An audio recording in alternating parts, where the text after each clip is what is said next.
Great team. Last lesson in week 3.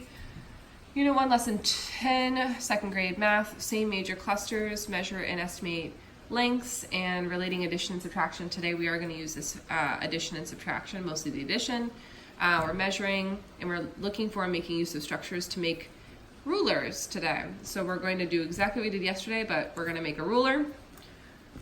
And then we're going to measure with the ruler, but we're going to make our own rulers. So cardstock is going to be the way to go, or whatever tool you want to use in your classroom. The biggest thing I want to point out again is this is the gap that you may have or may not have closed the day before. The space in a ruler is called a unit, and therefore we count the units, not the lines, to measure. Line the ruler up at the beginning of the object, end point. Count the units, record. It just takes precision. And exemplar student responses are embedded again. Here's 2 really beautiful exit tickets with no visual anchor embedded. You need inch tiles today, index cards, and here's your visual anchors. Land of the inch. That's the game. Making a ruler. Again, just like I showed you yesterday, all of this needs to be inverted. So visual anchor, the title on the top, and then that visual goes there, and then all of this goes down there. That's your CFS. If you want to become a great math teacher, please read all of this because it's helpful, especially the discussion, because that's where you're going to get the biggest bang for your buck. This must be on your clipboard, and you need to be taking notes down. Here we go. Paths in the land of the inch. So you are cutting out these fun objects. You are then, on a very large piece of paper, laying them down on the paper, and you're creating a very, very beautiful visual that has specific distances between each of the things. So the directions are not on, the directions are not here, which is super annoying. So you have to be able to have this next to it. They cut it out. You should let them cut it out because they don't have fine motor skills.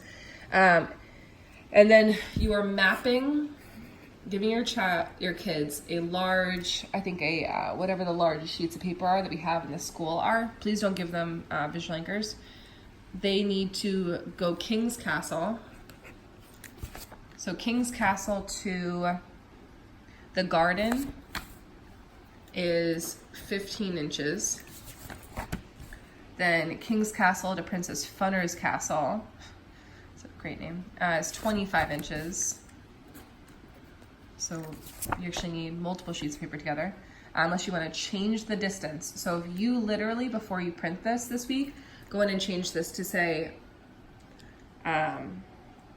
something different, then feel free to. 25 inches, 28 inches, and then what else do you want to show? So the King's Castle to Prim's house is 28 inches. You're going to need a sheet of paper that supports those 3 values. The tricky thing is because you started by making the ruler, and the ruler is on a index card, they're going to need to be able to iterate with that index card repeatedly. And so index card, inch tile, this is the create the ruler part. And then my path doesn't fit on a page. What can I do to make it fit on a page of 15?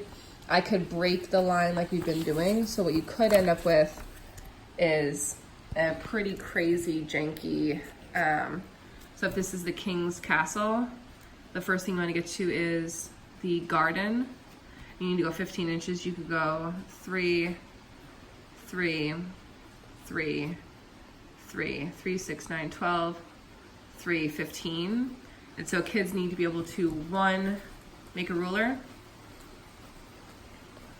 2, identify the distance between all these objects, 3, place, I think, the King's Castle first, 4, place, I think all of them actually, garden, Pims, and Funners, and then create broken lines to equal the distance.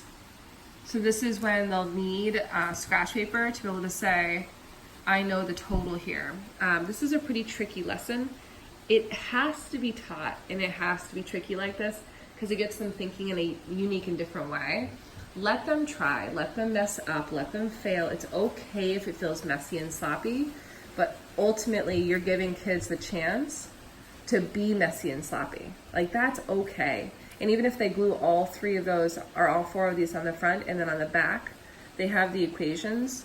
To Pim's house is 28 inches. Like, that's like whatever you need your lines to be. And then, ooh, did not leave myself enough space. And actually getting that line over there.